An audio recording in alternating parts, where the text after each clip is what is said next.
वश्शाकिरीन वल्हम्दुलिल्लाहि रब्बिल आलमीन।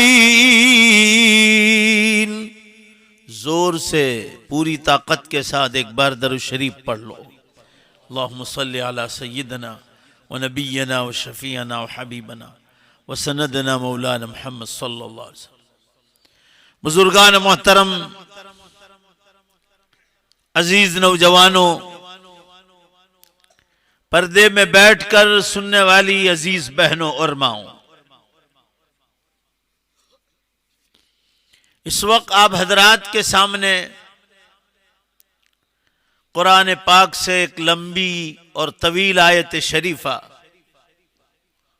और एक छोटी और मुख्तसर मगर बहुत जामे हदीस आप लोगों के सामने पड़ी है। अल्लाह हम सबको मरने से पहले पहले और क़यामत की बड़ी निशानी और सबसे खतरनाक निशानी सूरज का पश्चिम से निकलना, उससे पहले पहले अल्लाह हम सबको तौबा की तौफीक अता फरमाए। जोर से आमीन कहो। अल्लाह हम सबको जिंदगी का मकसद समझने की तौफीक अता फरमाए। मुसलमानों, ये दुनिया जिसमें हम और आप आबाद हैं, ये सातों आसमान और सातों जमीन, ये अल्लाह ने इंसान के लिए बनाया है। जिन्नात भी है मगर जिन्नात नंबर 2 पर है। असलन ये दुनिया अल्लाह ने इंसान के लिए बनाई है। साफ साफ सुन लो, अब कयामत बेहद करीब है। सिर्फ करीब नहीं बोल रहा हूं, बेहद करीब है। बड़ी निशानियां खत्म होने जा रही है और हम लोग गफलत में सो रहे हैं। अल्लाह ताला ने इंसान को सबसे आखिर में पैदा फरमाया, सबसे पहले ये पूरी कायनात को बसाया, फिर सबसे आखिर में इंसान को लाया। सारी मखलूकात से पहले अल्लाह ने फरमाया कि तुम्हारा सरदार तुम्हारे पीछे आ रहा है और वो है इंसान। सारी दुनिया से अल्लाह ने फरमाया तुम्हारे सबको मिलकर इंसान की खिदमत करना है। इंसान असल हमारा मंशा व मकसद है। ये सारी कायनात इंसान की खिदमत में लगी हुई, हर चीज हमारे लिए सब कुछ कर रही है। और जब इंसान पैदा हो गया तो अल्लाह ताला ने इंसान से फरमाया, इंसान ये सारी दुनिया तेरे लिए है, मगर जोर से बोलो बेशक तू अल्लाह के लिए। तुझे हमने अपने लिए पैदा किया है, तुझे सिर्फ एक काम करना है, हमारा हुक्म टूटने न पाए। ये दुनिया खाओ पियो कमाओ मेहनत करो, खेती बाड़ी करना हो, बिजनेस और व्यापार करना हो, जिस लाइन से रोजी कमाना है कमाओ, हलाल तरीके से कमाओ, सब कुछ तुम्हारे लिए बनाया है। ये पूरी कायनात में से पूरा मजमा जोर से बोलो बेशक अल्लाह को रत्ती बराबर भी किसी चीज की कोई जरूरत नहीं, वो किसी चीज का मोहताज नहीं। बोलो दोबारा जोर से बेशक सारी कायनात उसकी मोहताज, वो बेनियाज जात। सारी कायनात मिलकर ईमान छोड़ दें तो भी अल्लाह की बड़ाई में कोई फर्क पड़ने वाला नहीं, और सारी दुनिया ईमान ले आए तो उसकी बड़ाई में कोई ज्यादती होने वाली नहीं। वो जिस शान से उसी शान से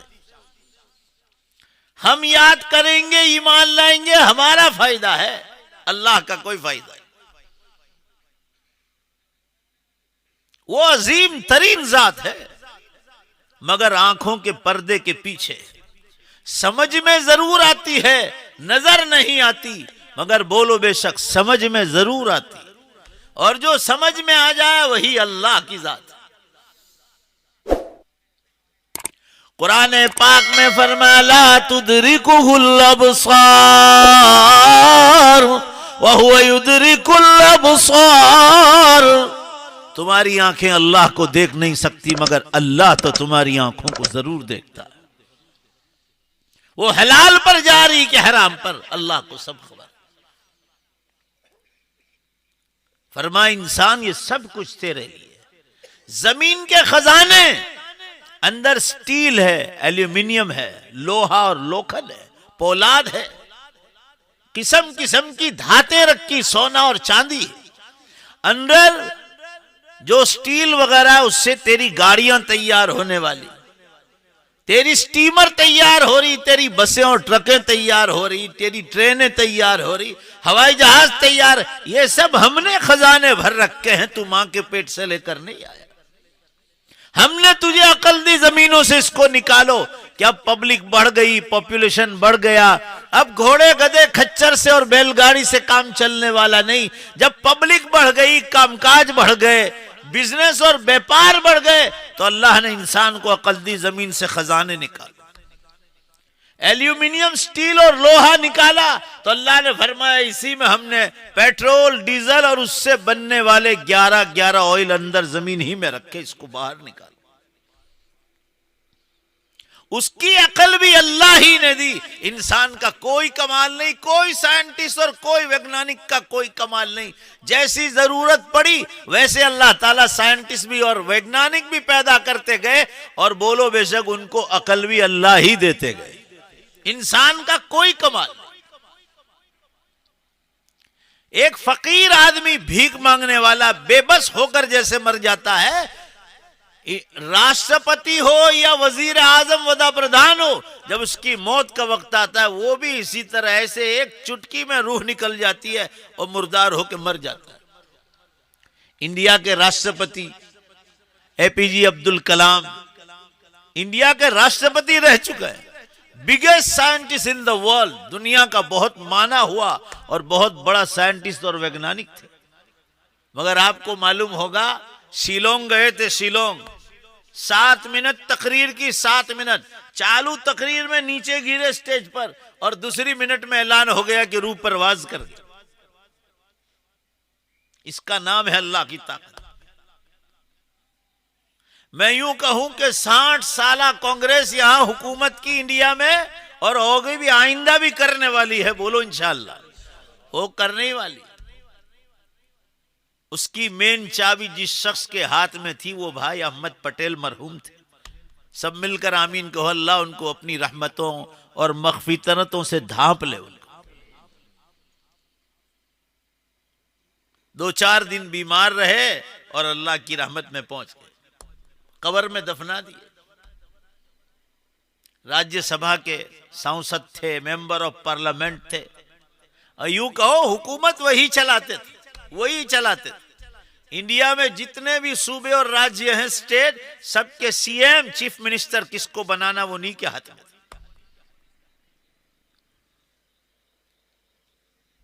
कहने का मंशा ये है, जरा जोर से बोलो बेशक, वक्त आ गया वो भी चले गए। भाई बोलो ना, चले गए नहीं चले गए। अब कौन याद करता है? ये तो बेवफा दुनिया है,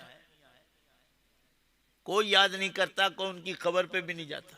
जब थे तो लोग सलाम मारने जाते थे अपने कामकाज के लिए। लोग मेरे और आपके मरने के बाद कोई कब्र पर आएगा भी नहीं। और ये आखिरी जमाने के मुसलमान है। आखिरी जमाने के मुसलमान के बारे में आसमानों से कहा गया कि इसको माल की इतनी मोहब्बत होगी, इतनी मोहब्बत होगी कि रिश्तेदार और माँ बाप की भी परवाह नहीं करेगी। हदीस में है। और मौत से इतनी नफरत करेंगे, इतनी नफरत करेंगे कि कब्र और जन्नत को कभी याद नहीं करेंगे।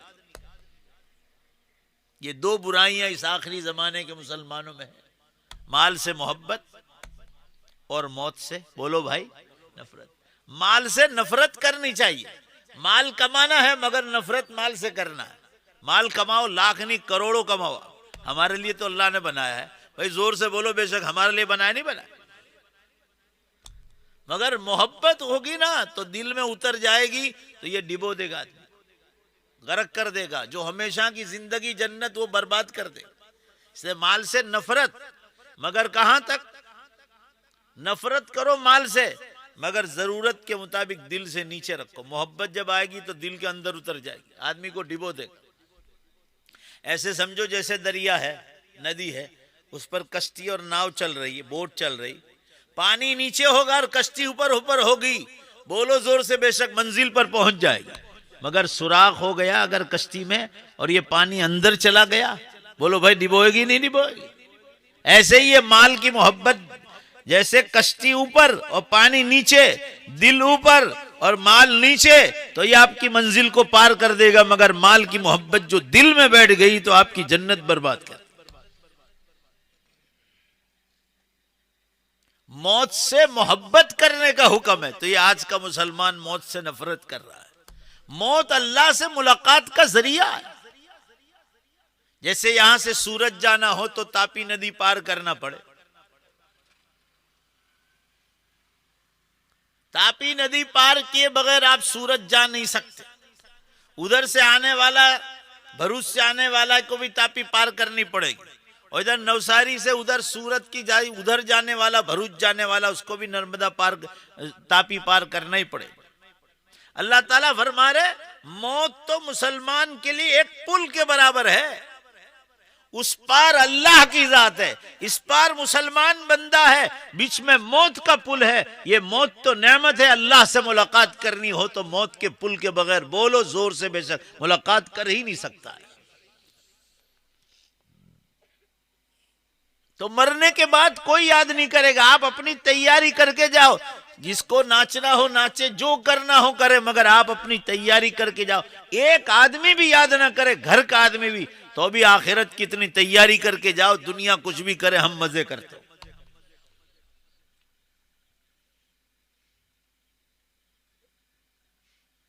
कहने का मंशा यह है, अल्लाह ने इंसान से फरमाया ये सब कुछ तेरे लिए, मगर तू अल्लाह के लिए। क्या मतलब? अल्लाह ने तुझे आखिरत के लिए पैदा किया है, दुनिया में हमारा हुक्म मानना है बस।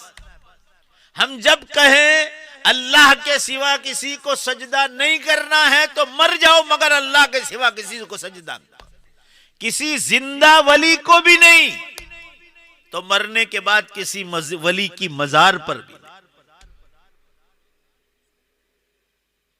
किसी की मजार पर जाओ, फातिहा दुरूद पढ़ के निकल जाओ, मगर सजदा ने, इज्जत का सजदा भी हजरत यूसुफ अलैहिस्सलाम की शरीयत तक जायज था। उनके वालिदैन ने और उनके 10 भाइयों ने हजरत यूसुफ अलैहिस्सलाम को बोलो बेशक इज्जत का सजदा किया। हमारी शरीयत मोहम्मदिया में तो इज्जत के सजदे को भी हराम कर दिया। हज़रत अब्दुल्लाह इब्न उमर रज़ियल्लाहु अन्हु जंगल में नमाज पढ़ते थे, तो सामने ऐसा सुतरा गाड़ने का हुक्म है कि कोई चीज रख दो, लकड़ी गाड़ दो, तो हुक्म है कि नाक की डंडी के सामने रखो उसको बिल्कुल सीधे। ये सुन्नत बताया। मगर अब्दुल्लाह इब्न उमर रज़ियल्लाहु अन्हु जंगल में नमाज पढ़ते थे और गैर मुस्लिमों के आने जाने का रास्ता होता था, तो या तो आंख के इस किनारे पर रखते या तो आंख के इस किनारे पर रखते। उनको किसी ने कहा कि आप ये कोने पर क्यों रखते हैं? कहा कि यहां से गैर मुस्लिम लोग गुजरते हैं, कहीं सीध में रखूंगा तो ऐसा ना समझे कि मैं इस लकड़ी को सजदा कर रहा हूं। इससे भी डरते थे वो, कोई ये ना समझे कि किसको सजदा कर रहा हूं भाई, बोलो लकड़ी को। सजदा सिर्फ अल्लाह को, मां बाप को भी सजदे की इजाजत नहीं, रूहानी उस्ताद को भी सजदे की इजाजत नहीं।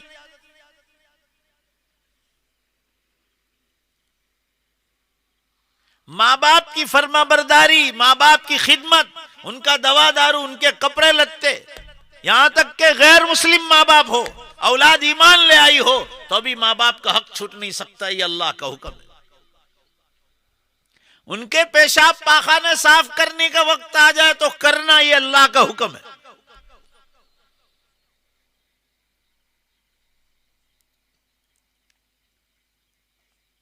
बीवी का हक, शौहर का हक, औलाद का हक, औलाद की दीन और दुनिया दोनों तालीम की पाबंदी करना और उस पर ध्यान देना, यह अल्लाह के हुक्म में शामिल। नमाज, 5 वक्ता नमाज, आप वक्त के बादशाह भी बन जाओ तो अभी आपको नमाज माफ नहीं। खड़े होकर नहीं पढ़ सकते, बैठकर नहीं कर सकते, सोकर नहीं कर सकते, आंख के इशारे से, होश बाकी है तो आंख के इशारे से भी नमाज पढ़ना है, नमाज माफ नहीं।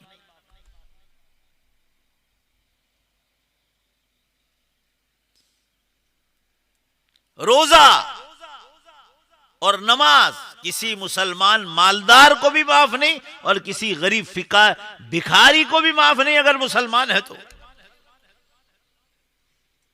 मुसाफिर को माफ है, मुसाफिर को लंबे सफर पर चला गया, मगर जब सफर से वापस आ जाए तो जितने रोजे छूटे हैं जोर से बोलो उसकी क्या करनी पड़ेगी, कज़ा करनी पड़ेगी, माफ नहीं है। ये हुक्म है अल्लाह का। जिन जिन सालों में आपके पास पैसा है उन सालों में मुफ्ती साहब के पास बताना पड़ेगा आपके पास कितना माल है, कौन कौन सी चीजों पर ज़कात वाजिब है, किन किन चीजों पर ज़कात वाजिब नहीं है। आपको मुफ्ती साहब के पास ने पूरा मैदान बताना पड़ेगा, फिर वो आपको बताएंगे कि 1 लाख रुपए पर 2500 रुपए ज़कात वाजिब है। जिन जिन सालों में सर पर कर्ज आ गया उन सालों में ज़कात माफ है। जब दोबारा पैसे आ गए ज़कात देनी पड़ेगी, हुक्म है अल्लाह का। जिंदगी में एक बार पैसा आ जाए तो हज करना, फिर पाक और साफ रहना, कपड़े पाक रखना, मैले और गंदे न रखना, नापाक न रखना, ये अल्लाह के हुक्म है। पेशाब इस्तिंजा करना अल्लाह के हुक्म के मुताबिक। आप बंद टॉयलेट में भी हो, किबले की तरफ बैठ नहीं सकते, किबले की पीठ नहीं कर सकते, तो खुले मैदान में तो कर ही नहीं सकते। किबले की तरफ भी नहीं, किबले की पीठ भी नहीं। आप फल देने वाले, फ्रूट देने वाले झाड़ के नीचे पेशाब नहीं, पानी नहीं कर सकते। लोगों के आने जाने के रास्ते पर आप पेशाब इस्तिंजा नहीं कर सकते।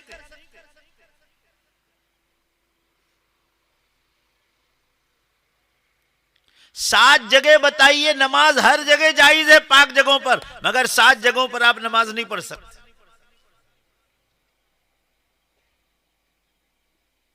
लोगों के आने जाने के रास्ते पर भी आप खड़े होकर नमाज शुरू कर दे, जायज नहीं, गुनहगार हैं आप। जहां जानवर बांधे जाते हैं वो पेशाब इस्तिंजा करते हैं, वहां भी आप नमाज नहीं पढ़ सकते, कौड़ वगैरह।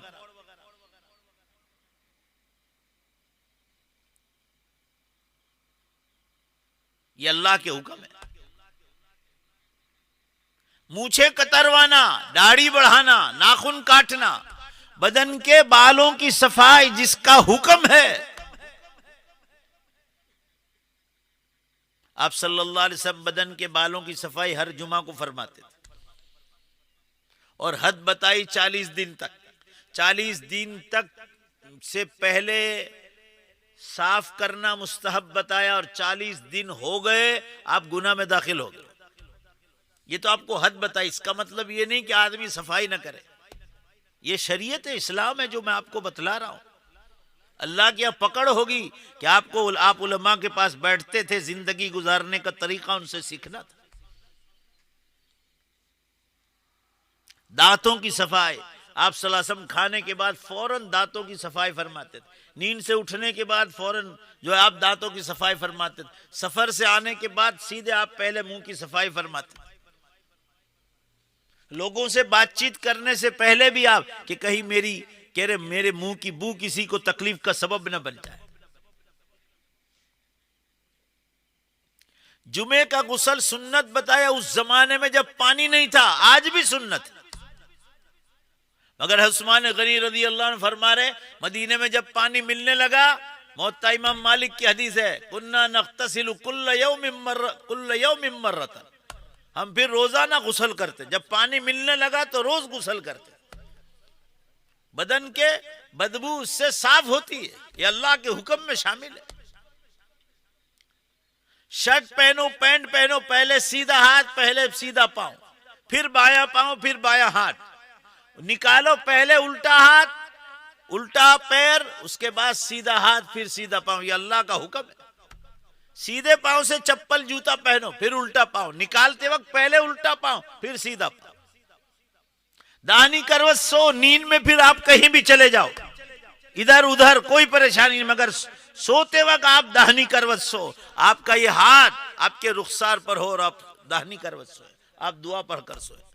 खाना खाते वक्त आप हाथ धोएं, आप कुल्ली करें, आप दुआ पढ़कर शुरू करें। भूल जाएं तो बिस्मिल्लाह अव्वलहु आखिरहु पढ़ा। आप खाने के बाद की दुआ पढ़ें।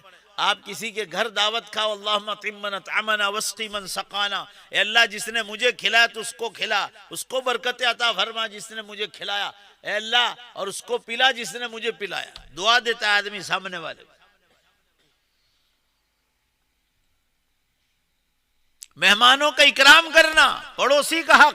पड़ोसी चाहे गैर मुस्लिम हो, आपकी जात से तकलीफ पहुंचनी नहीं चाहिए। सही हदीस में है कुछ लोग कयामत के दिन बेशुमार नमाज रोजे लेकर जाएंगे, हकीकत में कभी नमाज रोजा नहीं छूटा मगर लोगों को तकलीफें पहुंचाई थी, तो उनकी सारी नेकियां लेकर उनको दे दी जाएगी, उनको तकलीफें पहुंचाई थी। अल्लाह ताला नेकियों के साथ आमीन कहो, लोगों के हुकूक अदा करने की भी तौफीक अता फरमाए। मैं ये अर्ज कर रहा था आप हजरात के सामने, हुक्म कदम कदम पर। खेती बाड़ी कर रहे हो, किसी के खेत में मोटर चल रही है, आपने देखा कि मेरा 100 बीघे का पूरा प्लॉट है और उसमें मैंने शेरडी गन्ना पकाया है। अब ये 100 बीघा कब तक पानी जाएगा? ये पड़ोस का पानी चल रहा है, इसका उभार भर दो, बिस्मिल्लाहिर्रहमानिर्रहीम दो। जब तक पानी का पैसा अदा नहीं करोगे ये आपकी रोजी हराम है। पानी का पैसा दे दो, अब ये हलाल हो जाएगा। खेती बाड़ी में भी इस्लाम आएगा।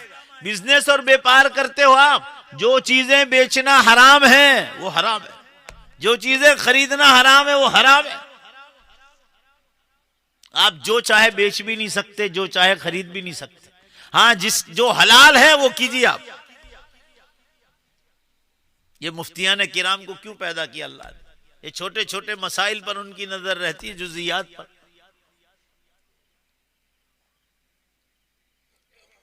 कहने का मंशा यह है मुसलमानों, जिंदगी बहुत बड़ी नेमत, कदम कदम पर हुक्म दिए। मामलात, किसी से 5 पैसे लिए हैं तो उसको लिख लो, 2 गवाह रखो, लिख लो तारीख के साथ, ताकि जब वापस वसूल करना हो तो परेशानी खड़ी ना हो। लोगों को मदद करने का हुक्म दिया, मगर जो ले जाए उसको कहा टाइम से पहले दे दे, और न दे सके तो देने वाले को कहा अगर उसको और ज्यादा मोहलत दे दे, टाइम दे दे। वो मर गया या इससे पहले, मरने से पहले अगर वो माफी तू दे सकता है तो दे दे। मिशकात शरीफ में हदीस आई है कि जिसने मेरे बंदे के या बंदी के कर्ज को माफ कर दिया तो जन्नत में मैंने एक अलग वार्ड बनाया है जहां इंतहाई खूबसूरत लड़कियां और दोशीजा लड़कियां बनाई है, जवान। फरमाया वो जन्नत की हूरें होंगी, मैं उसको कहूंगा ये तेरा बदला है मेरे बंदे के कर्ज को माफ करने का। ये भी नहीं की।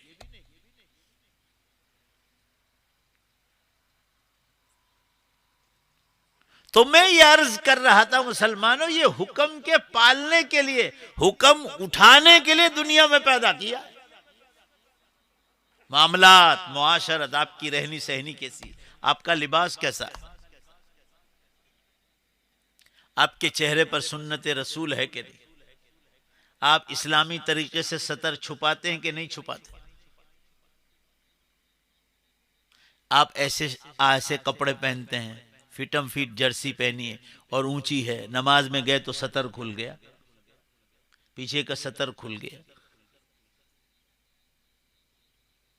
आपकी मुआशरत सही नहीं। लिबास भी ढंग के पहनो, ढंग के पहनो, पाक साफ पहनो, खासकर मस्जिद जाओ तो कुर्ता पायजामा पहनो, अरबी अबा मिलता, अरबी जुब्बा मिलता, वो पहन कर जाओ अल्लाह के घर, ताकि सतर खुलने का खतरा न रहे।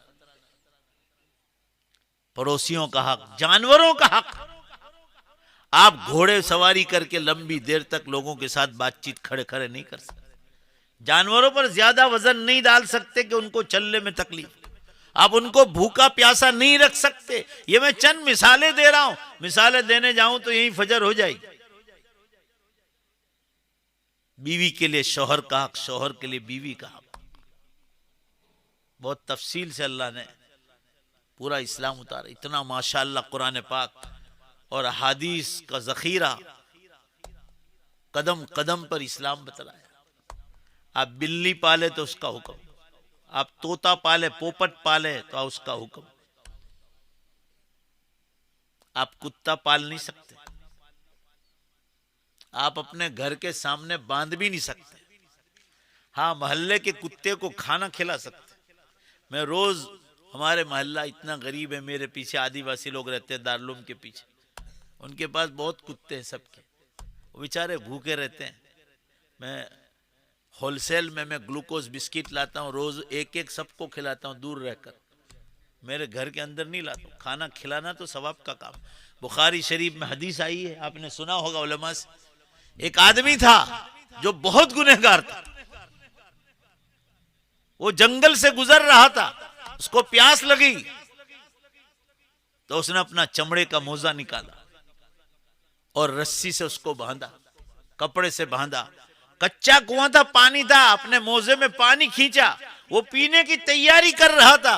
हत्तल कल्ब याकुलु सरा, उसने देखा, ये किस्सा बुखारी शरीफ में आया, कुत्ते को देखा कीचड़ में से पानी चूस रहा था प्यास के मारे, तो उसको रहम आया, उसने अपनी सख्त प्यास को कुर्बान कर दिया और पहले इस कुत्ते को पिला। रसूलुल्लाह सल्लल्लाहु अलैहि वसल्लम ने फरमाया, रायतुहु यतकल्लबु फिल जन्नह, मैंने मेराज के मौके पर इस कुत्ते को पानी पिलाने पर उसको जन्नत में घूमते हुए देखा है।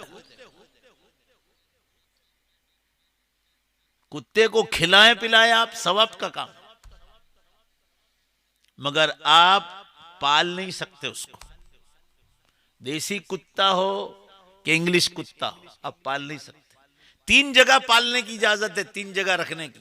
जहां आपके जानवर है, कौड़ है आपकी, वहां आप बांध सकते, आपके घर के पास नहीं। मेरी बात को ध्यान से सुन। हलाल जानवर के शिकार के लिए आप कुत्ता पाल सकते हैं, मगर घर पर, बोलो भाई, नहीं, घर पर रख ही नहीं सकते आप, बाड़े में भी नहीं, आगे भी नहीं।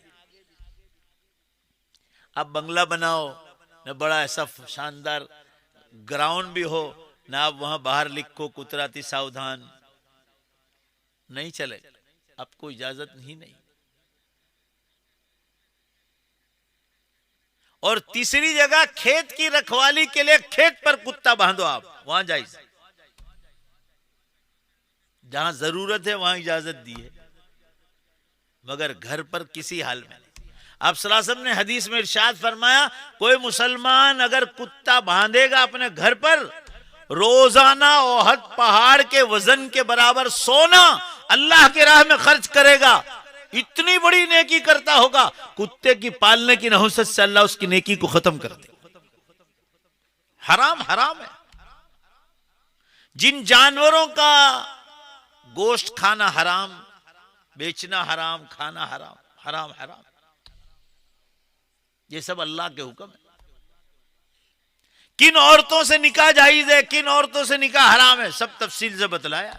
कौन आपकी महरम है, घर की औरतें, कौन गैर महरम औरतें, किन से पर्दे का हुक्म है, किन से पर्दे का हुक्म नहीं, सब तफसील से बतलाया।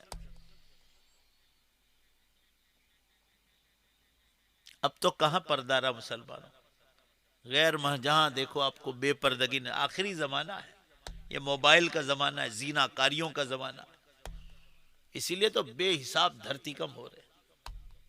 मेरा मोबाइल मगरिब से पहले पहले बंद हुआ, बैटरी डाउन हुई, अभी मैंने मगरिब से पहले आज देखा कि धरती कम पूरी दुनिया में कितने, 103 धरती कम मगरिब से पहले हो चुके हैं। आज की खबर है, पूरी दुनिया में पूरी धरती कांप रही है, पूरी धरती कांप रही, मगर ये मुसलमान गफलत में सो रहा।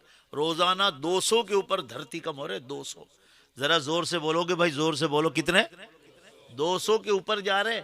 मैं 2 बरस पहले 100 कह रहा था, इतनी तेजी से बढ़ रहा है। ये आपका बलसार जिला पूरा हिलाया था अभी चंद दिनों पहले। जरा जोर से बोलो, मैं झूठ बोल रहा हूं भाई, बोलो ना, हिलाया था नहीं हिलाया? पूरी धरती कांप रही।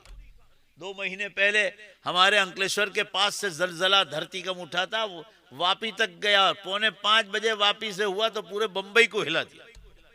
मैं पूरा ऐसे 4:45 बजे भी उठा, मोबाइल खोला, मैं कहा ड्राइवर को फोन करूं बयान में जाने का, खोला, इतने में तो पूरा ऐसे कांपने लगा। मैं उठना चाह रहा था तो मैं उठ भी नहीं पा रहा, इतना तेज झटका था। और अभी पिछले 2-3 हफ्ते पहले हुआ, दिल्ली, हरियाणा, पंजाब, कश्मीर, पाकिस्तान, उधर अफगानिस्तान तक 6.7 का, और उससे पहले हुआ धरती कम यहाँ हुआ, जापान में हुआ 7.3 का। फिर इंडोनेशिया में हुआ, 200 आदमी मारे गए, धड़ाधड़। अभी उत्तराखंड में क्या हुआ भाई, जोर से बोलो ना, जवाब तो हुआ कि नहीं हुआ? 400 आदमी तो लापता है, अभी तक लापता है कि लाशें कहां गई। और कैसे हुआ, खुदा की कुदरत तो देखो, वो कितनी बड़ी ताकतों का मालिक है। साइंस वाले हैरान है, साइंस वाले, कि बर्फबारी हो रही है, ऐसा मौसम, बर्फबारी हो रही है उत्तराखंड में, रोज बर्फ गिर रही है। और पहाड़ों पर जो बर्फ जमा है उसकी जो चादरें थी वो टूटी, बर्फ टूटा, जैसे गर्मियों में पिघलता है ना, इस तरह धड़ाधड़ टूटा। और 2 बड़ी नदियों के डैम तोड़ के फेंक दिए और लोग बह गए, मकानों समेत मकानात टूटे। 200 लाशें मिली, 400 तो लापता बतला। बोलो ने जरा जोर से, बेशक बोलो ना, अल्लाह के पास ताकत है कि नहीं? हाँ, ये रोज की खबर कह रहा हूं, अब टाइम नहीं रहा है। इसीलिए मैंने बयान का जो मौजू छेड़ा है वो है कि मरने से पहले और कयामत से पहले पहले गुनाहों से तौबा करो। लोग ऐसा समझते हैं मर जाएंगे मर जाएंगे। अरे भाई, मरना नहीं, सिर्फ मरने के बाद बोलो, जरा जोर से बेशक बोलो, जन्नत में मुसलमान को दाखिल होना। यकीन की कमजोरी का मसला है, यकीन मजबूत करो। मोमिन मरता नहीं, रूह निकलते ही वो जन्नत में दाखिल होता है। या अय्यतुहन नफ्सुल मुतमइन्ना इरजिई इला रब्बिकी रादियतम मर्दिया फदखुली फी इबादी वदखुली जन्नती। ए इत्मीनान वाली रूह, तू निकल जाए मोमिन की रूह और अपने मालिक के पास खुशी खुशी चलिए। कुरान कहता है फदखुली फी इबादी, मेरे नेक बंदों में दाखिल हो जा, मेरी जन्नत में दाखिल हो जा। इसलिए मोमिन के मरने के बाद उनके घर वालों को अच्छे ख्वाब बतलाए जाते। भाई बोलो, बतलाते नहीं बतलाते अल्लाह कि वो जन्नत में मजे कर रहा है। अभी एक चंदे वाले मौलाना आए थे, बल्कि मैं गया था, अभी कलकत्ता गया था, तो वहाँ वो मौलाना हबीबुर रहमान साहब मिले थे। वो ये नवसारी के पास एक छोटा सा गांव है, वो मरहूम अब्दुल अजीज भाई मकतब वगैरह चलाते थे। कौन सा गांव है? खैरगांव। तो मौलाना हबीबुर रहमान साहब का मदरसा भी वो चलाते थे। गरीब इलाकों में मदरसे चलाते थे अब्दुल अजीज भाई, हाजी अब्दुल अजीज खैरगांव वाले। मौलाना ने बताया कि मैंने उनको जन्नत में घूमते हुए देखा। माशाअल्लाह। हमारे दीवा गांव में हमारे बहनोई थे, हाफिज अब्दुल समद नूरानी साहब, मैंने खुद ने उनको 2 मरतबा जन्नत के बागों में घूमते हुए देखा। मौलाना गुलाम वस्तानवी साहब ने अपनी किताब में लिखा कि विशाखापट्टनम गए थे मेरे बहनोई अपने बेटे के पाँव के इलाज के लिए। वो बचपन से माजूर है, दोनों पाँव काम नहीं करते। तो बरसों पहले, 25-30 साल पहले ऑपरेशन के लिए गए थे। वहां देखा कोई मकतब ही नहीं पूरे शहर में। तो हमारे बहनों ने वहां मकतब की बुनियाद डाल दी। आज वहां मिशकात तक तालीम है। मौलाना मस्तानवी साहब ने लिखा कि हाफिज अब्दुल समद नूरानी साहब ने ये मदरसे की बुनियाद डाली थी। वो सदके जारिया बन गया। तो मरने के बाद अच्छे ख्वाब बतलाते हैं कि मरहूम जन्नत में आराम कर रहा है। अब कयामत करीब आ गई, कयामत आता है ये खत्म हो जाएगा। पहला विसल बजेगा, फिर दूसरा विसल बजेगा तो सारे मुर्दे जिंदा हो जाएंगे 1 सेकंड में। चलो अल्लाह के साथ किसको ज्यादा ताकतवर ईमान है? बेशक बोलो, वो जिंदा करेगा कि नहीं करेगा? 1 सेकंड। तो मैं तौबा पर बात करना चाह रहा था। अल्लाह फरमा रहे, या अय्युहल्लज़ीना आमनू तूबू इलल्लाहि तौबतन नसूहा। ए ईमान वालो, सच्ची और पक्की तौबा कर लो। असा रब्बुकुम अन युकफ्फिर अन्कुम सय्यातिकुम, करीब है तुम्हारा परवरदिगार तुम्हारी इस तौबा की बरकत से तुम्हारे गुनाहों को माफ कर दे। जब गुनाह माफ हो जाएंगे, वयुदखिलकुम जन्नातिन तजरी मिन तहतिहल अनहार, और अल्लाह तुम्हें ऐसी जन्नतों में दाखिल करेगा जिसके नीचे से नहरें जारी है। दुनिया में नहरें ऊपर है, जमीन के ऊपर ही है, इसलिए आदमी का पांव फिसल गया कि गया काम से। जन्नत में ऊपर कांच और शीशे होंगे और नहरें नीचे होंगी। ऊपर होती तो भी वहां मरने का कोई सवाल नहीं और वहां डर नहीं होता। जन्नत में डर किसी चीज का नहीं। जन्नत में मौत भी नहीं होगी, जन्नत में बुढ़ापा भी नहीं आएगा, जन्नत में पेशाब भी नहीं, टॉयलेट भी नहीं, गंदी बदबू भी नहीं, गंदा पसीना भी नहीं, गंदा थूक भी नहीं, नाक की रीठ भी नहीं, कान का मैल नहीं, बदन का मैल नहीं। जन्नत वो जगह, जन्नत में एक्सीडेंट नहीं, जन्नत में बीमारियां नहीं। कुरान ने कहा ला युसद्दाऊन अन्हा वला युनजिफून, सुदा कहते हैं सर के दर्द को। फरमाया हमारी जन्नत में दाखिल होने के बाद हल्का सा सर का दर्द भी नहीं होता। आजकल जितनी बीमारियां हैं वो 3 चीजें ज्यादा खाने की वजह से। ज्यादा मीठा लोग खाते हैं, ज्यादा नमक खाते हैं और ज्यादा मिर्च और मसाले खाते हैं, तेल वाले। बाकी 50 साल पीछे जाओ, हमारे बाप दादों ने हॉस्पिटल कभी जिंदगी में नहीं देखी। भाई बोलो सही कह रहा हूं गलत क्या? ये 3 चीजों से परहेज करो तो कुछ नहीं होगा। लोगों का हाल क्या खबर, जना कहीं खावानू मलवानू नहीं जन्नत में। सुगर 450 चाले ना, आटला ने आटला प्याला कस्तर ना पिए। वाह भाई वाह, 450 सुगर। बल्कि डायलॉग सुना देंगे मौल साहब, वगर खाने मारो इना कर खाई खाई मरो एम क्या। वाह भाई वाह। अकल अल्लाह ने दी, अकल अल्लाह ने दी। मैंने सुबह में एक रोटी खाई थी चाय के साथ, उसके बाद अभी मगरिब बाद रोटी खाई। अब पूछो जो मेरे सामने बैठे थे, मैंने चखा, मीठा चखा, खाना नहीं खाया नहीं, मैंने उसमें से 1-2 चम्मच चक्कर वापस दे दिए। बीमारी को आने क्यों देते हो? क्या अगर आप इतना खाना छोड़ दोगे तो मर जाओगे क्या? दोपहर को ऐसा लगा कि भूख लगी है तो जरा सा फ्रूट लेता हूं, बस जरा सा। मुझे दौड़ भाग करने में, आपको नहीं कह रहा हूं कि खाना छोड़ दो, कहीं लंबे हो जाओगे मेरा नाम आएगा। भाई मुझे रोज दौड़ना पड़ता है, दौड़ने वाले आदमी को ज्यादा खाना नहीं चलता है। पूरे इंडिया में दौड़ता हूं, पूरे इंडिया में। जितना कम खाओगे उतना तंदुरुस्ती रहेगी। बहरहाल ये बीच में बात आ गई तो ये भी नसीहत के तौर पर कहा। कुरान में फरमाया वइज़ा मरिज़तु फहुव यशफीनी, जब मैं बीमार होता हूं तो शिफा भी अल्लाह देता है। मगर उससे पहले कुरान ने क्या कहा मालूम है? खाने पीने का तज़किरा है। खाते और पीते ज्यादा तो ही बीमार होते हैं और फिर उसके बाद शिफा आती। पर खाओ पियो क्यों ज्यादा के बीमारी आवे कि शिफा का इंतजार करना पड़े।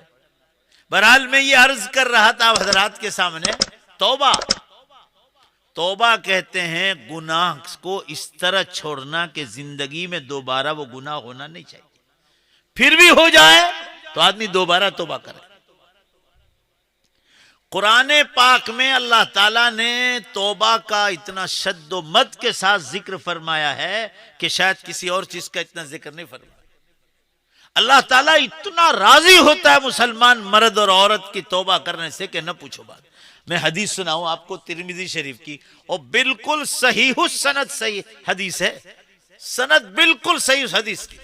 और ये हदीस आप दूसरों को सुनाओ, जरा सुनो अल्लाह ताला हमारी तौबा करने से कितना खुश होता है। फरमाया लल्लाहु अफरहु मिन तौबति अब्दिही, अल्लाह की कसम अल्लाह ताला तुम्हारी तौबा से इतना खुश होता है, इतना खुश होता है। बस इतना कह दे अल्लाह मेरे गुनाहों को माफ कर, मैं बहुत गुनहगार, बस इससे इतना खुश होता है। सुनो जरा किस तरह खुश होता है। अल्लाह के नबी सल्लल्लाहु अलैहि वसल्लम ने एक मिसाल देकर समझा। एक आदमी गाड़ी लेकर निकला, जंगल से गुजर रहा, गाड़ी चल रही, गाड़ी चलाते चलाते थक गया। देखो तौबा की मिसाल समझा रहे। गाड़ी साइड पे लगाई, थक गया, गाड़ी के पास आके सो गया झाड़ के नीचे। जब नींद खुली है तो देखा कि गाड़ी सवारी लेकर कोई भाग गया। ढूंढता रहा, गाड़ी नहीं मिली, इतना ढूंढा कि दोबारा थक गया मगर गाड़ी नहीं मिली। दोबारा उसी झाड़ के नीचे आके सो गया। हदीस में है नाउम्मीद हो गया, फयइसा, सब मिलकर जोर से बोलो, नाउम्मीद हो गया कि अब गाड़ी मिलने वाली नहीं। दोबारा उसी जगह आके सो गया, नाउम्मीद है कि अब नहीं मिलेगी, अब मैं परेशान हो, थक गया, सो गया। अल्लाह के रसूल सल्लल्लाहु अलैहि वसल्लम फरमा रहे, जब दोबारा आंख खुली तो अचानक देखता है कि मेरी गाड़ी हाजिर है। अरे सुनो ध्यान से, अल्लाह ताला तौबा को समझा रहे, मोमिन की तौबा।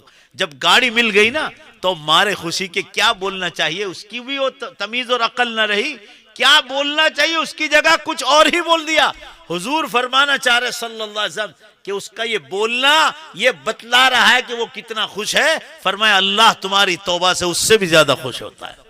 वो क्या बोला मालूम है आपको? जब गाड़ी मिल गई ना तो अल्लाह की तारीफ करना चाहिए। अल्लाह तू कितना करीम है, तूने मेरी गाड़ी मिला दी, मैं नाउम्मीद हो गया था, तू कितना रहीम है, तू कितना मेहरबान है। अल्लाह के रसूल फरमा रहे मारे खुशी के उल्टा बोल दिया। अल्लाह को कहा अंत अब्दी व अना रब्बुक, ए अल्लाह तू मेरा बंदा और मैं तेरा खुदा हूं। उल्टा बोल दिया। हुजूर फरमा रहे जानबूझकर नहीं बोला, मारे खुशी के बोल दिया। फरमाया ये मारे खुशी के उल्टा बोला, ये बतला रहा है पूरा मजमा बोलो बेशक कि वो कितना खुश होता है। फरमाया वो जितना खुश है अल्लाह तुम्हारी तौबा से इससे भी ज्यादा खुश है। भाई बोलो ना पूरा मजमा इंशाअल्लाह बोलो ना करोगे। कुरान पाक में 3 सहाबे किराम की तौबा का अल्लाह ने जिक्र फरमाया। ये हजरात गज़वे तबूक में जा नहीं सके। आप सल्लल्लाहु अलैहि वसल्लम का आखिरी गज़वा था, आखिरी बार अल्लाह के राह में निकलना था। उसके बाद आप सल्लल्लाहु अलैहि वसल्लम दुनिया से चले जाने वाले थे। ये 3 हजरात पीछे रह गए और आ नहीं पाए। सबको निकलने का हुक्म था कि तबूक शहर की तरफ पहुंचो। आज तबूक वहां शहर आबाद हो गया, मदीने के करीब है।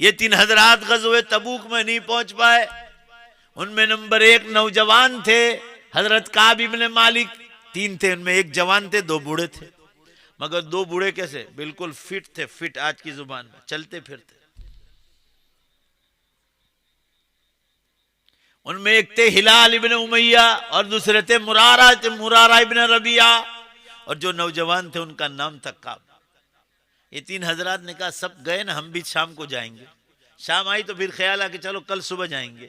फिर दूसरा दिन सुबह तो कहा चलो शाम चले जाएंगे। होते होते आप सल्लल्लाहु अलैहि वसल्लम दिन निकल गए और आप सल्लल्लाहु अलैहि वसल्लम सहाबा के साथ वापस आ गए। और ये तीनों ये समझ रहे थे कि इतने बड़े मजमे में हुजूर सल्लल्लाहु अलैहि वसल्लम और सहाबा को पता ही नहीं चलेगा कौन आया कौन नहीं आया। उनके दिल में ये ख्याल आया और इधर अल्लाह ने आसमानों से खबर कर दी हजरत जिब्रील अलैहिस्सलाम को। आप अल्लाह ताला ने आसमानों से भेजा मैदान तबूक में और आप सल्लल्लाहु अलैहि वसल्लम पर वही भेजी कि नबी सल्लल्लाहु अलैहि वसल्लम ये 3 गैर हाजिर हैं, ऊंटनी पर खड़े होकर इन तीनों का ऐलान करो। ऐन काब इब्न मालिक, ऐन हिलाल इब्न उमैया व मुरारा इब्न रबिया। हिलाल इब्न उमैया कहाँ है, मुरारा इब्न रबिया कहाँ है, काब इब्न मालिक कहाँ है? मगर तीनों गैर हाजिर थे। नीयत थी मगर आ नहीं सके। वह मैदान तबूक में ऐलान हुआ कि अल्लाह का हुक्म है नबी सल्लल्लाहु अलैहि वसल्लम लोगों को कह दो मदीने में और अतराफ में खबर कर दे इन तीनों से कोई सलाम भी ना करे और ये सलाम करे तो जवाब भी मत देना। इन तीनों से बातचीत भी हराम और तीसरा हुक्म आया इनकी बीवियों से कह दो बिस्तर भी हराम। निकाह खत्म, निकाह बातिल कर दिया जब तक कि अल्लाह दूसरा हुक्म ना दे। आप सल्लल्लाहु अलैहि वसल्लम मदीने में तशरीफ लाए। हजरत काब इब्न मालिक नौजवान थे, इनको पता चल गया कि आप सल्लल्लाहु अलैहि वसल्लम सीधे मस्जिद तशरीफ लाते हैं जब भी सफर में आते हैं, सफर से आते हैं। आगे चलकर सलाम किया, आप सल्लल्लाहु अलैहि वसल्लम ने सलाम का जवाब नहीं दिया। पूरा मजमा जोर से बोलो हुक्म किसका था? बात खत्म हो गई। अल्लाह ने कहा इनके सलाम भी मत कर। अल्लाह नाराज हो गया। सलाम करना नेकी, मगर अल्लाह जब कह दे बात खत्म हो गई। फिर सलाम नहीं करना नेकी होगी और करोगे तो गुनहगार कहलाओगे। सलाम का जवाब भी नहीं दे सकते जब अल्लाह मना कर।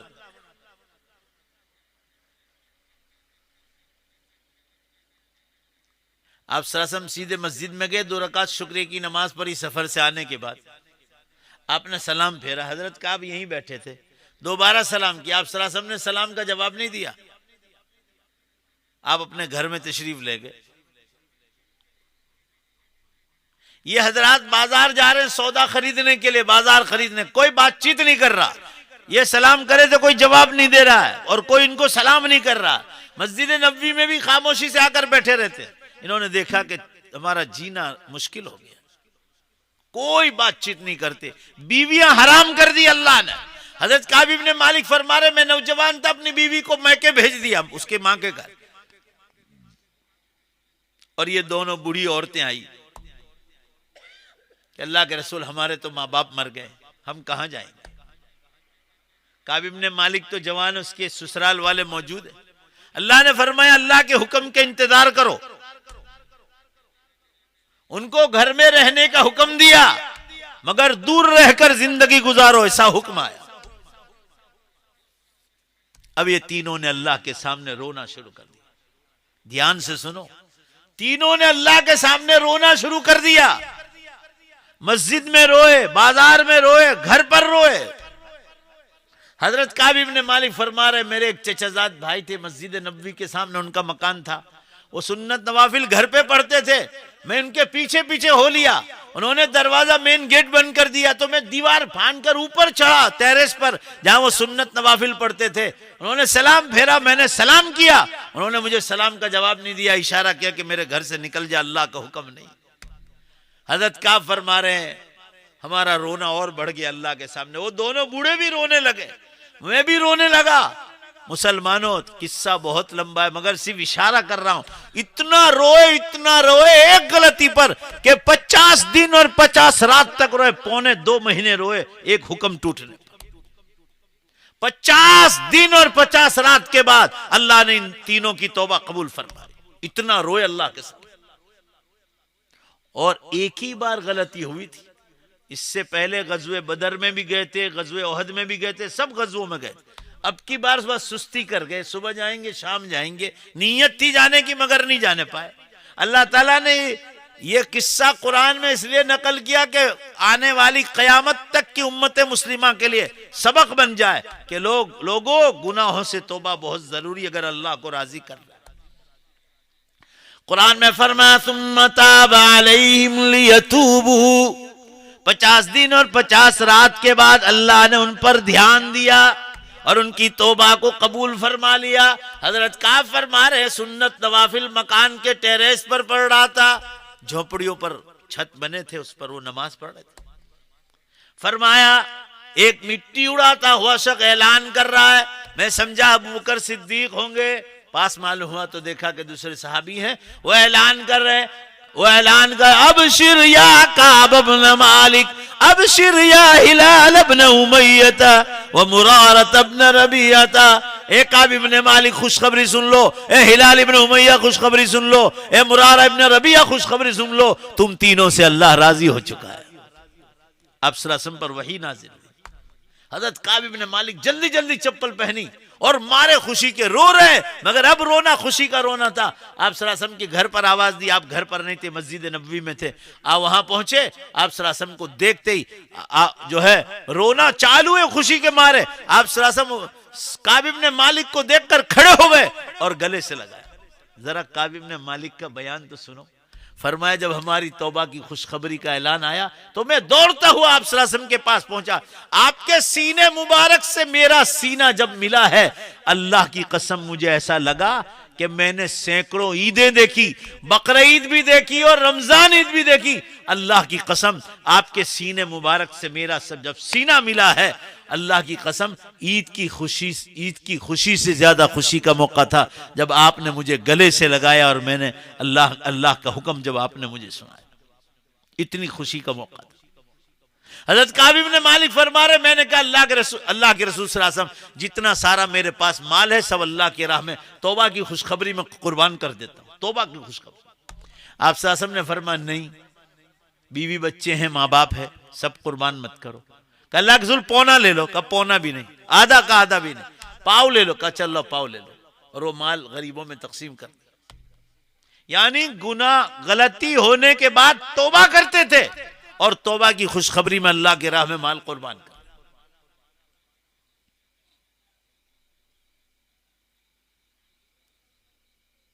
आदमी को नया ईमान मिलता है तौबा करने से।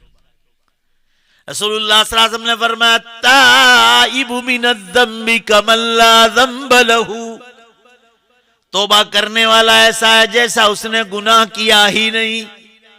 भाई दोबारा जोर से बोलो ना, इंशाल्लाह तौबा करोगे ना, बहुत जरूरी है मुसलमानों, नहीं तो मैदान हशर में कामयाब नहीं होंगे। इतना दूर है मैदान हशर, देख लो, एक बालिश दूर, एक बालिश। 4 बड़ी निशानियां पूरी हो गई कयामत की, 4 बड़ी निशानियां कह रहा हूं। धुआं निकल गया है आइसलैंड में 2010 में।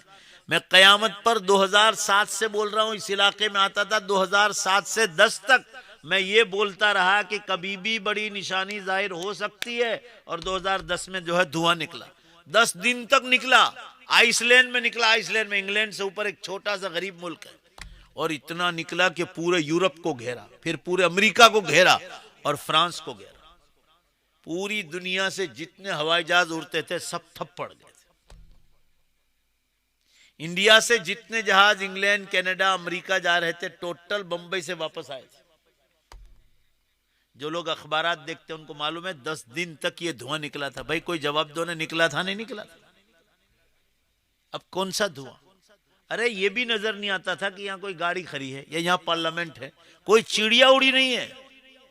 यूरोप में 50 से ज्यादा मुल्क है, सारा टोटल निजाम बंद हो गया था। ट्रांसपोर्ट बंद, हवाई जहाज बंद, ट्रेनें बंद, बसें और ट्रकें बंद, सब टोटल बंद हो गए। एक एक हवाई जहाज कंपनी को रोजाना अब्बजों रुपए का नुकसान था। अखबार में लिखा था $200 मिलियन का एक कंपनी को एक दिन का नुकसान था। अगर 10 दिन का गिनो तो $2000 मिलियन। 1 मिलियन यानी $10 लाख, और 10 लाख को 75 में गुणाकार करो, आप जर्ब दो, अब्बजों से आगे बढ़ जाएगा। ऐसी हजारों कंपनियां हैं। एयर इंडिया है, गो एयर है, और कितनी कंपनियां, सिर्फ इंडिया में कई कितनी कंपनियां हैं, ऐसी पूरी दुनिया की कंपनियां ठप पड़ गई थी। जिन दिनों धुआं निकला था ना, गुजरात मित्र या समाचार में था कि उन दिनों अमेरिका में शादियां चल रही थी, तो इंडिया से गुलाब बुक कराए थे। उस वक्त मनमोहन की सरकार थी। 4 से 5 एयरपोर्ट से गुलाब के फूल सप्लाई हो रहे थे अमेरिका में। मैं इंग्लैंड, कनाडा, अमेरिका के मुल्कों में जाता हूं तो उनको कहता हूं, मैं कान खोल के सुन लेना आप लोग, कि तुम्हारा गुलाब तो नाक में भी घुसा दो ना तो भी खुशबू नहीं आती। न इंडिया का गुलाब तो दूर से खड़े रहो, न रात रानी तो ऐसी महकती है कि अल्लाह की पनाह, न घर की रानियों की तो पूछो ही मत बात। वो तो अब स्प्रे मारती है, स्प्रे। लानत है उन औरतों पर जो खुशबू लगाती। तो इंडिया से गुलाब बुक कराए थे, रोजाना 500 करोड़ का नुकसान था इंडिया को। सारे गुलाब एयरपोर्टों पे सड़ गए, ओके, बुक कराए थे। 500 करोड़ रोजाना का नुकसान था इंडिया गवर्नमेंट को। बंबई, दिल्ली, चेन्नई और कोई चौथा शायद हैदराबाद, ये 4 एयरपोर्ट से जा रहे थे। हवाई जहाज ही नहीं गया तो सब सड़ गए यहां। ऐसी तो खुदा जाने कितना नुकसान हुआ होगा। ये धुआं निकल गया मुसलमानों। मैंने अल्लाह से इस्तिखारा किया, आपको यकीन ना है तो अब अल्लाह से इस्तिखारा करके पूछ लो। और 3 बड़े धरतीकंप जो 10 निशानियों में, वल खस्फिल मशरिक वल खस्फिल मगरिब वल खस्फी जजीरतिल अरब, 10 बड़ी निशानियों में है 3 धरतीकंप। वल खस्फिल मशरिक 2011 में जापान में हो गया। ये आपका सूरत, लाजपुर ने सब हिल गया था। आप पूछ लो सूरत वालों को, हुआ जापान में धरतीकंप। मैं बंबई में बोरीवली में तकरीर कर रहा था, जुमा पढ़ के निकला और खबर आई कि जापान में धरतीकंप हुआ और 1.5 लाख आदमी मारे गए। 20,000 आदमी गायब बतला रहे। कहां गए 20,000? हदीस में खस्फ होगा। खस्फ कहते हैं जमीन फटेगी और लोग डायरेक्ट अंदर चले जाए। वल खस्फिल मगरिब, पश्चिम का जलजला 2012 में तुर्की में हो गया। पूरा यूरोप हिला दिया था अल्लाह। 66,000 के करीब आदमी मरे तकरीबन। अब हकीकत में कितने मरे तो अल्लाह को खबर है। ये अखबारी रिपोर्ट जो पढ़ रहा हूं वो बतला रहा। और चौथी निशानी अरबस्तान का जलजला, वल खस्फी जजीरत अरब, ये 2013 में इराक, ईरान, यमन और सऊदिया में हो गया। 32,000 आदमी मरे और 3,000 आदमी गायब बतला रहे, जमीनों में उतार दिया अल्लाह। मेरे व्हाट्सएप पर इराक के बहुत बड़े आलिम हैं, कारी हैं, शेख हुसैन अल बरजंजानी, जामिया बगदाद के क़िरात के उस्ताद हैं। वो मिस्र से मेरा कांटेक्ट है, तो उन्होंने मेरा कांटेक्ट कराया था। वो मुझे कह रहे वल्लाही या शेख खलील कलामुक हक़्क़ुन, मुझे कह रहे शेख खलील अल्लाह की कसम आपकी बात बिल्कुल सच है। इक़्तरबतिस्साअ वल मुस्लिमून गाफिलून, क़यामत बिल्कुल करीब आ गए और मुसलमान गफलत में। उन्होंने कहा मेरे कितने दोस्त इस जमीन में अंदर चले गए और आज तक उनका पता नहीं कि वो कहां गए।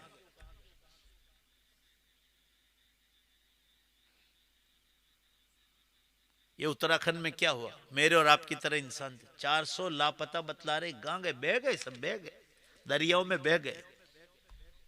इतना धोधमार पानी गिरा मुसलमानों, डैम जो टूटा है ना, 2 डैम, तो आप मत पूछो बात के किस तरह बह गया, अल्लाह की पनाह, पूरी धरती कांप रही। वेस्ट इंडीज में कफलेता के मौलाना अशरफ साहब हैं, वो कह रहे मौलाना हम लोग वेस्ट इंडीज में रहते हैं, बारबाडोस में, इतने डेंजर समंदर बिल्कुल किनारे पर है बारबाडोस पर, जो लोग जाते हैं उनको मार, कहा समंदर में इतने डेंजर धरतीकंप होते हैं कि हम लोग बाहर भागम भाग करते। और ये अब बंद होने वाले नहीं, कयामत का अलार्म बज रहे। आप सल्लल्लाहु अलैहि वसल्लम ने फरमाया था कोई भी बात इस्लाम की गलत हो तो कोई माँ का लाल साबित करके बतला दे। अब खड़े हो जाओ, गैर मुस्लिमों को इस्लाम की खबर दे दो। मैं तो रमजान के बाद अल्लाह के साथ मैंने तहिया कर लिया इंशाअल्लाह सुम्मा इंशाअल्लाह कि अब गैर मुस्लिमों में काम करना है। आप लोग भी बुलाओगे तो एक शर्त पर आऊंगा, वरना 75% में काम गैर मुस्लिमों में करूंगा। बुलाऊंगा इस शर्त पर आऊंगा कि गांव के गैर मुस्लिमों को सामने बुलाओ। हमारा काम बात पहुंचाना है, पूरा मजमा जोर से आवाज से जवाब दो। हिदायत देना किसके हाथ में है? मैं दीन दुनिया पेपर निकालता हूं, आपको मालूम होगा तकरीबन 46 आदमी अभी तक ईमान में दाखिल हुए, सिर्फ कयामत की निशानियां सुन सुनकर, कान खोल के सुन लो, कयामत की निशानियां पढ़कर 46 आदमी ईमान लाए। अभी सूरत में एक दिन तकरीर कर रहा था, मस्जिद के लाउड स्पीकर बाहर चल रहे हैं, ये उमरवाड़ा जो टेनामेंट है उस साइड की बात कर रहा हूं। आपको ताज्जुब होगा कि लोग कहां कहां मुसलमान दीन की बातें पहुंचा रहे हैं। उन्होंने कहा कि आपकी दीन दुनिया हमारे पास किसी ने जेरोक्स करके भेजी थी और कहा जो आपने कयामत की निशानियां बयान की वो मैंने एक दिन ख्वाब में देखी थी कि सूरज पश्चिम से निकल रहा है। तो आज मैं कलमा पढ़ने के लिए तैयार हूं। मस्जिद में आया वो गैर मुस्लिम, तो मेरे पास तो टाइम नहीं था, इमाम साहब के हवाले कर दिया और इमाम साहब ने गुस्ल करा, फिर कलमे में उसको दाखिल कर दिया। अल्हम्दुलिल्लाह आज भी वो ईमान पर। अब टाइम नहीं रहा है, दज्जाल के आने की बिल्कुल तैयारी, और वो आया, उसकी सारी निशानियां जाहिर हो गई है, अभी तफसील का मौका नहीं है। और उसके बाद हजरत ईसा अलैहिस्सलाम और इमाम मेहदी दज्जाल को कत्ल करने के लिए जाहिर हो जाएंगे, वो आसमान से उतरेंगे। उसके बाद सूरज पश्चिम से निकलेगा और जोर से बोलो तौबा का दरवाजा बंद हो। फिर कोई कहेगा ना अल्लाह मेरे गुनाह को माफ, नहीं नहीं, गाड़ी छूट गई प्लेटफॉर्म छोड़ के, अब कुछ नहीं होगा। हवाई जहाज उड़ गया, अब तो कट फाड़ के फेंक दो। साइंस वाले कह रहे हैं, साइंस वाले, this is the last and final call to all mankind from the god. कह रहे हैं कि खुदा की तरफ से इंसानों को आखिरी कॉल आ चुका कि मैं दुनिया खत्म करने वाला हूं। ये साइंस वाले कह रहे हैं कि इतने डेंजर हालात है जमीन के और पहाड़ों के कि अब का चंद, ये लोग तो 2050 का ऐलान कर चुके हैं। कह रहे जो आज से 25 साल पहले कुरान की मजाक उड़ाते थे, कयामत का बाकायदा मजाक उड़ाते थे, उन्होंने कान पकड़ लिए कि कयामत अनकरीब आ गई। ये लोग कह रहे the final day is not far, the final day is not far, दुनिया का अंतिम दिन अब बहुत दूर नहीं। ये लोग कबूल कर लिए, लोग मशीनरियों पर देख रहे हैं कि धरती कांप रही।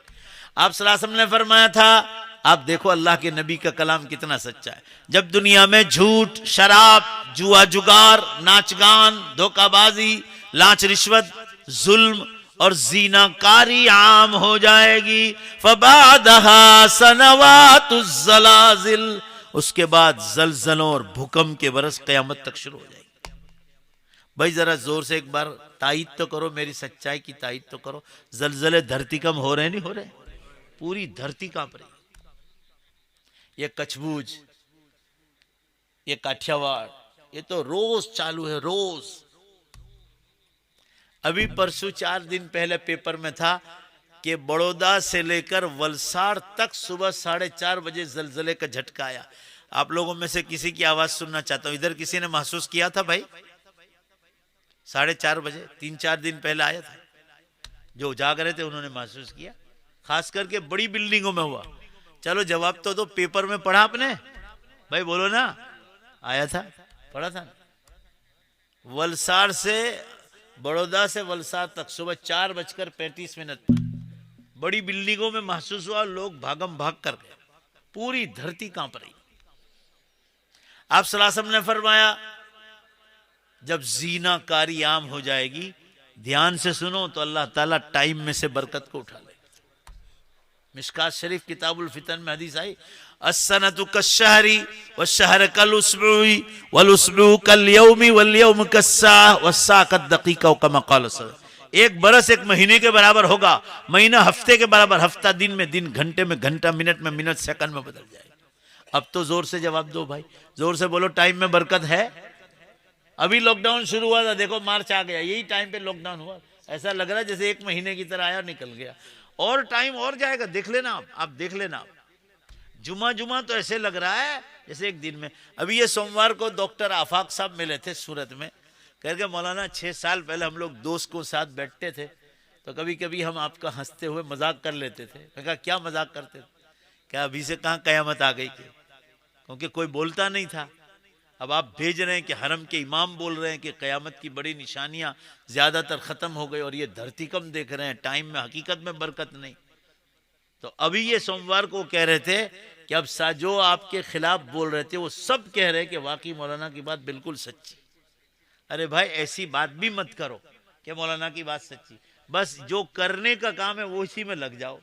सही कह रहा हूँ, गलत कह रहा हूं? और वो करने का काम ये है कि आदमी गुनाहों से तौबा कर ले और अल्लाह की राह पर आ जाए। और कयामत के दिन कुछ होगा नहीं तो क्या मुंह क्या बतलाओगे?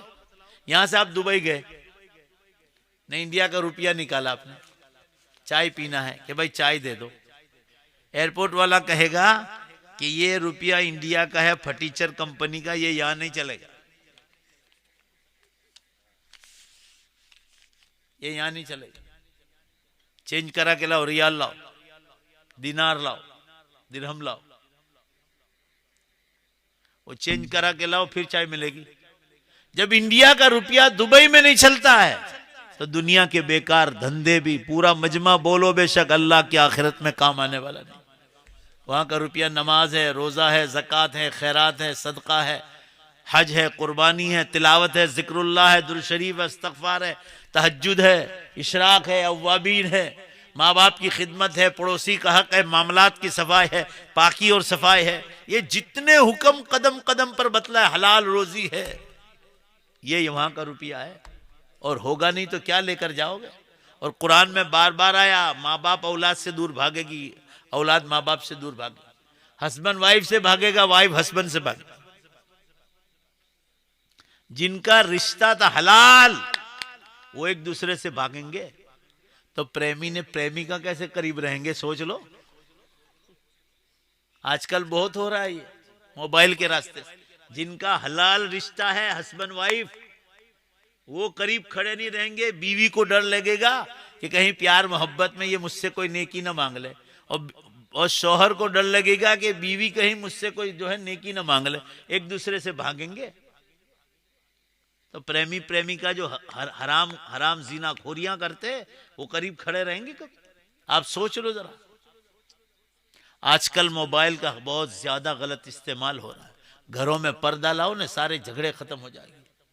घरों में पर्दा लाओ, पर्दा नहीं होगा, इसलिए नहीं होगा कि दीनी तालीम नहीं होगी। अहमदाबाद में आयशा नाम की लड़की ने जो आत्महत्या की, उसकी मेन बुनियाद है घर में दीनी तालीम का ना होना। अगर उसके पास इतनी दीनी तालीम होती कि आत्महत्या करना हराम है, उससे जहन्नम मिलती है, जोर से बोलो भाई, वो करती, खुदकुशी करती। और जिसने उसको दबाव डाला था, उसका शौहर, कि मर जाए तो एक वीडियो करके भेज देना, औरत का दिल नाजुक है, तो उसके पास जहेज के पैसे मांगता था, दहेज के। उसके पास भी जहालत, दीन की तालीम नहीं थी। औरत के पास दहेज का पैसा मांगना हराम है। अर्रिजालु कव्वामून अलन निसा। और आगे चलकर कुरान में फरमाया वबिमा अनफकू, जो तुम अपनी औरतों पर खर्च करते हो। मर्द को कमाकर औरत पर खर्च करना है, न ये कि शादियां करके बीवियों के पास पैसे मांगना। इस्लाम के खिलाफ है। मर्द को कव्वाम बनाया है कि रोजी कमाओ, बीवी को पालो। बीवी उसके बाप ने 20 साल तक पाला, इसकी जिम्मेदारी तेरे जिम्मे है। दोनों की गलती है घरों में दीन न होने की वजह। एजुकेशन लो, आप नया साइंस पढ़ो, टेक्नोलॉजी पढ़ो, मगर दीन नहीं पढ़ोगे ना, मुसलमान तो दूर, आप सच्चे इंसान भी नहीं बन सकते। जो लोग दीन पर लगे हैं दावत और तबलीग के काम में, खानकाहों में, बड़ी बड़ी पोस्टों पर है, बड़ी बड़ी पोस्टों पर, आप उनको जाकर पूछो कि तुम्हारी जिंदगी कैसे बदली दीन के जरिए से। ये नए नए पाकिस्तानी जितने क्रिकेटर हैं, हाशिम अमला है, इन लोगों को पूछो आप, आज उनके पास दीन है। वरना हाशिम अमला का इंटरव्यू आपने सुना होगा, करोड़ों डॉलर, करोड़ रुपये नहीं, करोड़ों डॉलर देने को तैयार है उसको शराब की कंपनियां, कि शराब की एडवर्टाइज दे दे, दारू की, मगर उसने कहा कि ऐसा हराम पैसा मुझे नहीं चाहिए। उसके पास जो दीन नहीं होता ना, तो वो भी कबूल कर लेता, मगर दीन ने उसको बचाया। बोलो बेशक बोलो, है कि नहीं? दीन ने बचाया। दीन में हलाल और हराम का इल्म है। आजकल इंग्लिश मीडियम, हिंदी मीडियम के नाम पर, गुजराती मीडियम के नाम पर बच्चों को मदरसों से उठा लेते हैं। मैं तो मकतब वालों को कहता हूं कि बच्चे कुरान नाजरा पूरा कर ले, बेस्टी जेवर मुकम्मल पढ़ाओ, और 12 साइंस या 12 आर्ट्स या कॉमर्स तक जाए। बच्चों को मदरसों से मत छोड़ो, कानून लाओ मदरसों में। 1-1 घंटा कुरान का खुलासा समझाओ इनको। सूरह यासीन शरीफ में क्या लिखा है, पूरी तफसीर न हो, खुलासा समझाओ। सूरह कहफ में क्या लिखा है, सूरह अलम तर कैफ फ़अल रब्बुका बिअस्हाबिल फील में क्या किस्सा है, कुरान का बैकग्राउंड समझाओ। अल्लाह ताला कयामत के दिन दोबारा जिंदा करने वाला है, और उसके पास, बोलो जोर से बेशक, पूरी ताकत है। ये समझाओ आप कि कल उठकर अल्लाह के सामने हाजिर होना है। तो मुसलमानों, अब कयामत बहुत करीब आ गई, चंद बरसों में समेटने वाला है। मैं तो 40-50 बरस कहता था, अब तो बोलते बोलते 13 बरस हो गए। ये मेरा अपना अंदाजा है, आप तो और कम मानकर चलो, हो सकता है उससे कम में आ जाए, और हम लोग गफलत में रहेंगे, उठा लेंगे अल्लाह। बेशुमार मुसलमानों को अल्लाह ताला ख्वाब में बतला रहा है। ये भी कयामत की निशानी है। आप सल्लल्लाहु अलैहि वसल्लम ने फरमाया, इक़्तरबज़ ज़मन लम तक़द रुअयल मुमिनी तकज़िब। जब कयामत बिल्कुल करीब आ जाएगी, यानी अलामाते कुबरा, बड़ी निशानियां शुरू हो जाएगी, अल्लाह ताला ईमान वालों को कयामत की निशानियां ख्वाब में बतलाना शुरू करते हैं। बेशुमार लोग देख रहे हैं सूरज पश्चिम को से निकल रहा है। आपको थोड़ी पूछेंगे, मुझे पूछेंगे, जो कयामत पर बोलेगा उसको पूछेंगे। एक दिन मदरसा पढ़ा के आया 11 बजे, जीन्स पैंट और जर्सी में एक नौजवान आया, हाथ में चाबियां हैं। उसको मैंने ठंडा पानी दिया, फ्रूट खिलाया, कहा चलो अब मैं चलता हूं। मैंने कहा कैसे, क्यों आए थे, क्यों? चप्पल पहन, उसने जूते पहन लिए, वापस घर में आया। मुझे कहने लगा आपका डर लगता है इसलिए कह नहीं पाया। मैं कहा मैं कोई शेर हूं क्या? भाई कहो जो कुछ कहना हो, मैं आपको कह रहा हूं, कहो। कहा मैं आपको कयामत की निशानी सुनाने के लिए आया। मेरे भाई मौलाना है, कर्नाटक में पढ़ा रहे, मैं बौधान गांव का आदमी हूं, और मैं गैरेज संभालता हूं, मेरा काम गैरेज का है।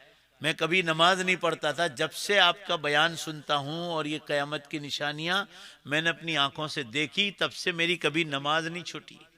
मैंने कहा क्या देखा? कहा मैंने एक रात को देखा कि सूरज पश्चिम से निकल चुका। अल्लाह ताला निकला नहीं, मगर इशारा कर रहे हैं कि अभी अब निकालने वाले, तैयारी कर रहे हैं।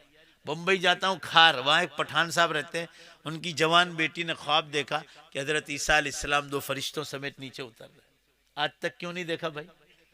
दारुल माटली वाला भरूच में मौलाना सोहराबुद्दीन साहब है, झारखंड के रहने वाले, उनकी जवान बेटी ने ख्वाब देखा कि हजरत ईसा अलैहिस्सलाम जमीन पर आ गए। उसने पूछा आप कौन है? कहा मैं ईसा हूं। कहा ये 2 कौन है? कहा ये अल्लाह के फरिश्ते। बातचीत की बाकायदा ख्वाब, मुझसे ख्वाब की ताबीर पूछी। कितने लोग देख रहे हैं आसमान और जमीन टूट रहा। अभी ये 20 तारीख को मैं यहां जाकर आया वालोड़ गांव, 2000 के करीब आदमी थे, 2000 कह रहा हूं, आपके तो 200 सवा 200 आदमी है, 2000 के करीब आदमी थे। वहां मौलाना यहिया साहब हैं, उन्होंने ख्वाब देखा वहाँ मुदर्रिस है, जमात में गए थे वो, तो ख्वाब देखा कि पूरी दुनिया टूट रही है और सबके बदन नंगे हैं, मगर एक दूसरे का कोई सतर देख नहीं रहा है, सब अल्लाह के डर के मारे कांप रहे हैं। कब मैं मेरे घर वालों को ढूंढ रहा था, किसी ने कहा कि मैदान हशर कायम हो गया है। वो ख्वाब देखने के बाद उन्होंने बयान रखा था। अभी बड़ौदा से फोन आया था कि मैदान हशर कायम हो गया और मैं लाइन में खड़ा हूं, मेरी बारी आ गई, और कहा कि अल्लाह ताला ने मुझे छोड़ दिया और मैं कामयाब हो गया। अल्लाह के बंदो, क़यामत बहुत करीब है। हम लोग तो अपनी दुनिया में मस्त हैं, कभी मुर्दों को कभी याद नहीं करते।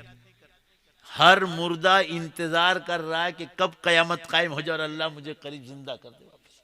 हदीस में आता है, हर मुर्दा इंतजार करता है कि कब क़यामत कायम हो जाए, और जब हफ्तों में उनकी आपस में मुलाकातें होती है रूहों की, तो यहाँ से जो नए जाते हैं कब्रिस्तानों में, उनसे मुलाकातें होती है तो वो लोगों का हाल पूछते हैं और पड़ोस वालों को पूछते हैं क्या क़यामत कायम हो गई। मुसलमानों, ये दुनिया अल्लाह की, ये मेरे और आपकी भी नहीं, मेरे और आपके बाप दादा की भी नहीं।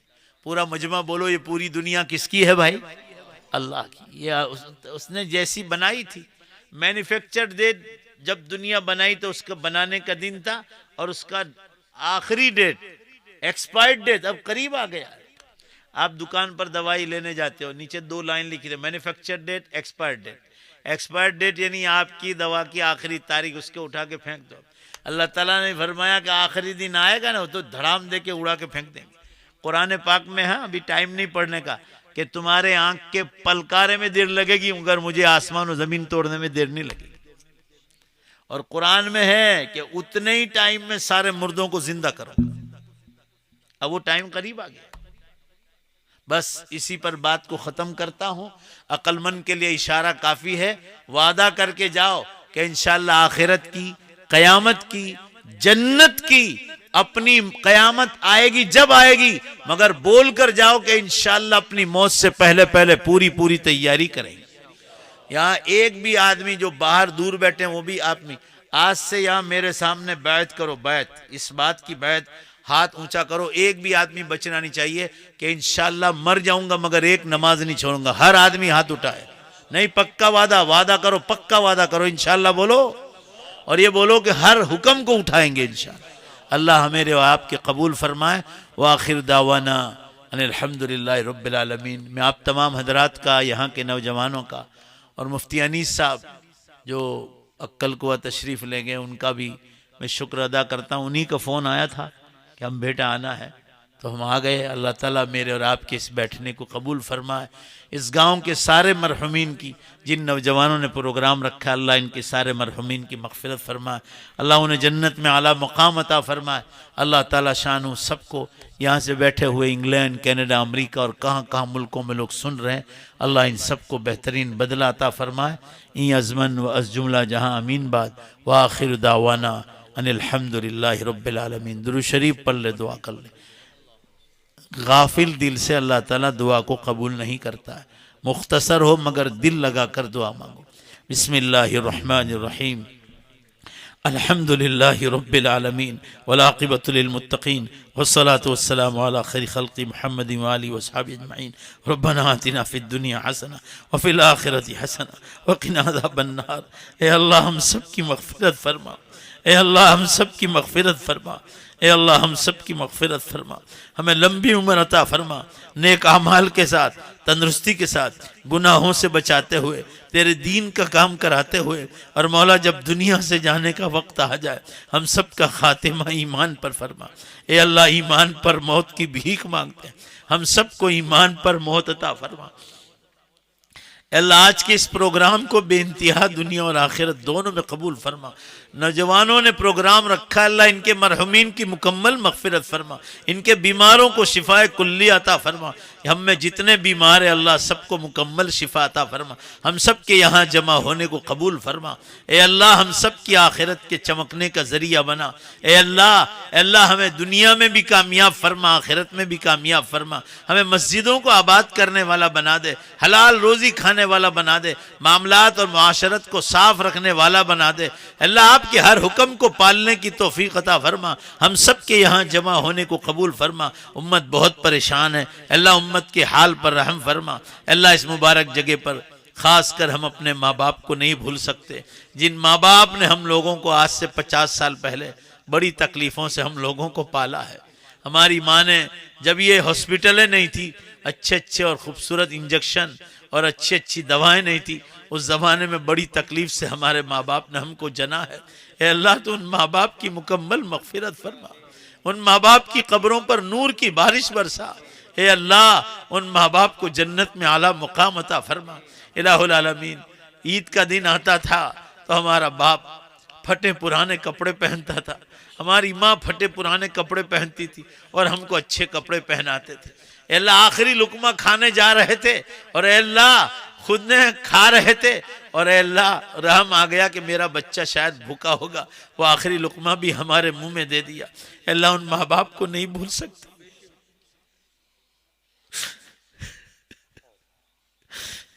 उन माँ बाप की कब्रों को नूर से भर दे, उनकी कब्रों पर रहमतें और बरकतें नाजिल फरमा, उनको अपनी मग़फ़िरतों से ढांप ले।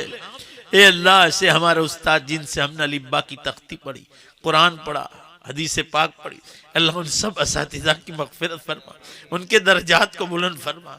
हमारे मौलाना अबरार अहमद साहब रहमतुल्लाह अलैह, मौलाना अब्दुल्ला साहब कापुदरवी रहमतुल्लाह अलैह, मुफ्ती अहमद बेमात साहब रहमतुल्लाह अलैह, मौलाना जुल्फ़कार साहब रहमतुल्लाह अलैह, और जितने भी इदारे हैं दुनिया में, उनके असातिज़ा जितने भी दुनिया से चले गए, अल्लाह उन सब की मग़फ़िरत फरमा, उनके दर्जात को बुलंद फरमा। अल्लाह उनकी कब्रों को जन्नत के बागीचों का एक बाग बना। हम सब के यहाँ जमा होने को कबूल फरमा। हमारी दुनिया और आखिरत की नेक और जायज़ तमन्नाएं पूरी फरमा। ए अल्लाह, ये सारे जवानों को, क़यामत बहुत करीब आ गई, सारे जवानों को दाढ़ी की सुन्नत जिंदा करने की तौफीक अता फरमा। ए अल्लाह, जल्दी से बुर्का खरीद कर घर घर पर्दा लाने की तौफीक अता फरमा। बेपर्दगी से हिफाजत फरमा। शादियों में अगर खाना खिलाएं तो मर्द और औरतों के बीच में पर्दा रहे। अल्लाह ऐसी तौफीक मुसलमानों को अता फरमा। हमारी दुआओं को अपने फजल व करम से कबूल फरमा। बिरहमतिक या अरहमर राहिमीन। सल्लल्लाहु मुबारक हो शगे हर दो सरा तशरीफ ले आए, मुबारक हो मोहम्मद मुस्तफ़ा तशरीफ ले आए। मौलाया सल्ली व सल्लिम दाइमन अबदन अला हबीबिका खैर